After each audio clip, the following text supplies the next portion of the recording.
रीना का जन्म एक छोटे से गांव में हुआ था।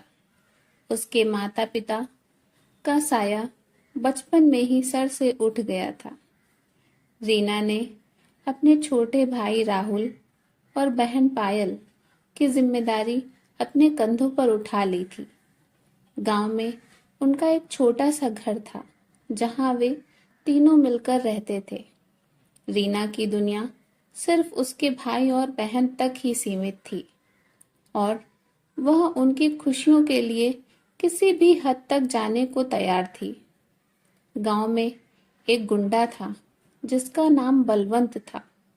बलवंत गांव में अपनी दबंगई के लिए कुख्यात था। उसकी नज़र रीना पर पड़ गई। वह उसे पाने के लिए किसी भी हद तक जाने को तैयार था, लेकिन रीना बलवंत से नफरत करती थी। वह उससे दूर रहने की हर मुमकिन कोशिश करती थी। एक दिन बलवंत ने रीना को धमकाकर उससे शादी कर ली। रीना की जिंदगी एक नर्क बन गई।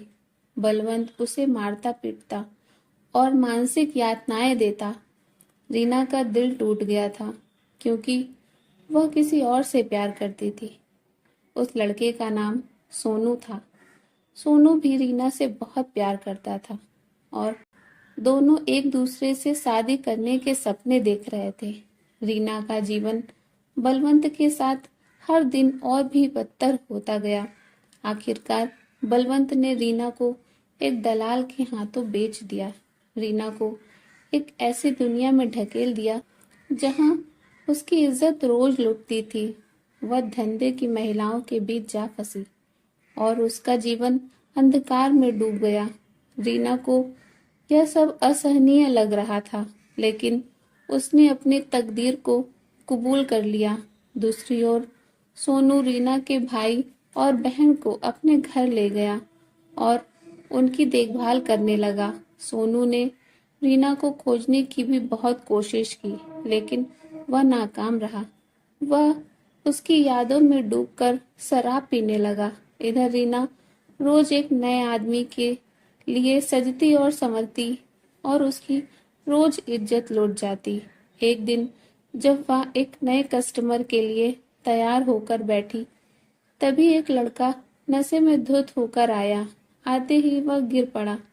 रीना ने जब उसे उठाया तो उसके पैरों तले जमीन खिसक गई, क्योंकि वह लड़का कोई और नहीं बल्कि सोनू ही था। सोनू ने रीना से पूछा, तुम यहाँ कैसे आ गई?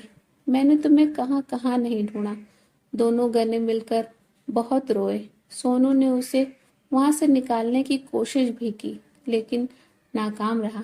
रीना ने समझाया, अब यही मेरी दुनिया है। मैं यहाँ से बाहर जाने के बारे में सोच भी नहीं सकती कि मैं यहाँ से निकल सकती हूँ। अगर तुम मुझे यहाँ से निकाल भी लोगे तो तुम्हारा परिवार मुझे कभी नहीं अपनाएगा। अगर तुम मुझसे प्यार करते हो तो मुझ पर एक उपकार करो। बस मेरे भाई बहन को अपने भाई बहन समझकर प्यार देना। उन्हें मेरी कमी कभी महसूस होने मत देना। तुम मुझे भूल जाओ, इसमें ही हमारी भलाई है। दोनों रात भर बातें करते रहे और सुबह होते ही सोनू वहां से चला गया।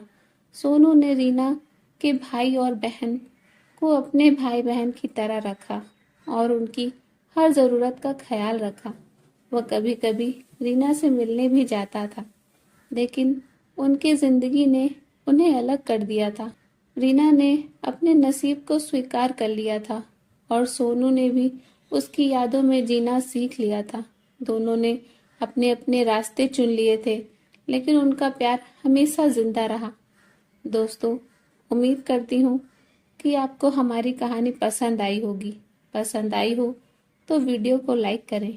चैनल पर नए हैं तो चैनल को सब्सक्राइब करें और हाँ, नोटिफिकेशन बेल ज़रूर दबाएं ताकि अगली कहानी सबसे पहले आपको मिले।